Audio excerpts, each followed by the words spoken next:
only speak for one kind. He speaks for everyone. The greatest thing about Obama is that he's been able to like capture the youth and like speak to the youth and be very sort of inspirational.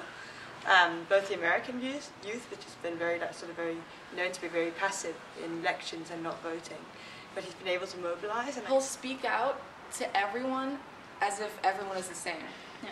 So not, okay, we'll bring this together and that together. We're all are together. But we're all the same in being different, right? Yes. Yeah. That's actually the thing then. What is the bad side, for instance, of being different, living together, feeling the same but different? Sometimes the communication or what you think is okay or is not okay for someone else. So like there's different boundaries, and it's been, at least at this school, it's not a struggle, but it's something that you're aware of, that where do people's boundaries lie. In this school especially, people are pretty open and yeah. And people like make lots of jokes about nationalities. And we don't get offended. You don't get offended. If you come here, and then if you would be like, oh, look what she's wearing, oh, look what she has, then you would totally not be accepted in this school. Because everyone's so used to accepting everyone as they are, and like, we just...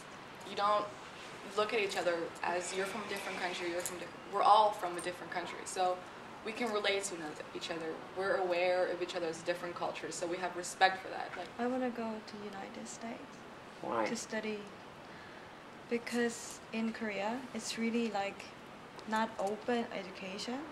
We have to stuck in our home and study all night long. It's so boring. I don't want to go back to that place. When I was living around, I always said to my mom, when I'm older, I'm going to stay in one house my whole life and I'm never going to move. But now when I'm a little bit older, I realized that would be really boring. Like, if you know you move somewhere, you know in the back of your head you might be leaving in a year or two. So then you block the feeling, you become friends with someone, but you block the feeling of, but you always keep in the back of your head, yeah, I know I'm leaving, you know, so don't be sad. Enjoy it while you have your friends, you know. I never stayed in a place too long to call it home, so where I am, that's my home. I've lived in Denmark for the most of my life. I have lived other places, but that's definitely that's like my base. That is my home. I know the culture inside out. I speak the language fluently. But then it's funny because then I live in Holland. Then when I come back, I like it a lot. But then after a while, I get annoyed. I get annoyed with home, and I find it, you know, the politics or the way people talk or the way people, because it's a very small country, and it's a little bit like Holland's, like pretty racist sometimes. And then when you come from Amsterdam and you come from the school and you go back, you know, I just get really frustrated. I'm sitting in my room, mostly just studying. I don't. That is home. Yes. I sit on my computer talking to people. It's not the house. It's not a house. It's not a city. But it's the people who I feel at home with. I'm really Colombian in a sense that I love the food and all that stuff. But when it comes to opinion, I think I'm more European and Canadian in that sense. Because Colombians think they're more closed and they're not so educated about the outside world. So, yeah, I don't know. I was actually like I grew up in Sweden until I was like 9 or something, you know? And so I was really happy there, you know, I loved it there and stuff. But now when I go back every summer or every 2 months or something, then I start to hate the country more and more, really. I really don't like it. I really don't like the people's, I'm so like used to this open school, open people, this open community, and when you come there, people are so cold and so like, I don't know, selfish and shut and like, so in their house, in their mind, you know, this is my life, this is my car, my school, my work, that's it, you know? What do you think? I don't really like that. Because like, I don't know. I don't think it's natural. I guess that's like, you know, I don't care if you're gay, but like I don't think you need to be all like open. You don't have to expose. Yeah, you don't have to be all open like. No, I don't like the weird drag queens or like the exposure, but I just think, I mean, if it's normal, if it's just normal, I mean, I think if it makes you feel better as a person, if you feel better wearing pink shoes than black shoes, if you look at yourself in the mirror and if you feel better then I think you should be able to, or whatever. Like on one hand, I like gay people a lot. They're awesome. But on the other hand, I really hate them. And it's kind of split in there. But the only reason is, like, the gay people are great. They're what they do, what they are. And they don't really care about it. But on the other hand, the part that I really just don't like is when they like just when they like just push themselves onto other people. What if like a really ugly girl was coming onto you?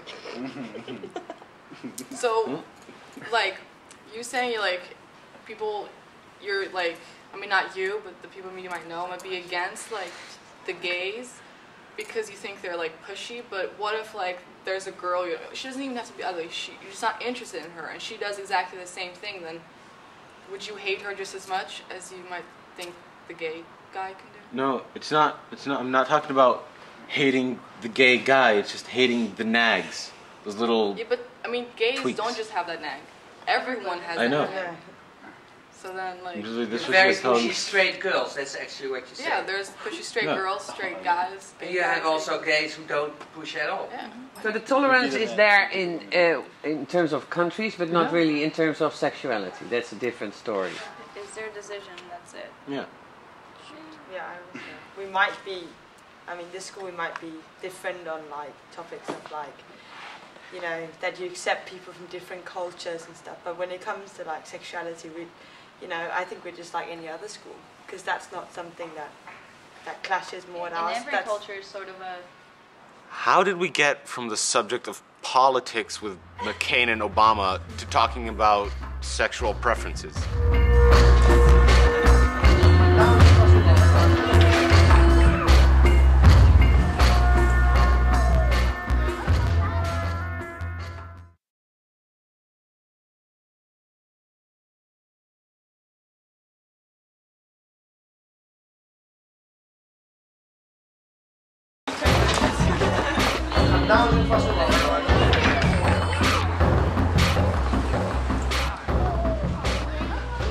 Okay. I have a question for you. How do you know at such a young age that you are gay or want to be gay? Hello guys. How did your surroundings or the people around you respond when you told them you were gay at such a young age? This is to gay guys and girls. So, do you think you've always been gay, or did you turn gay? I have a question. Do you have any problem with telling that you are gay to your mom or dad?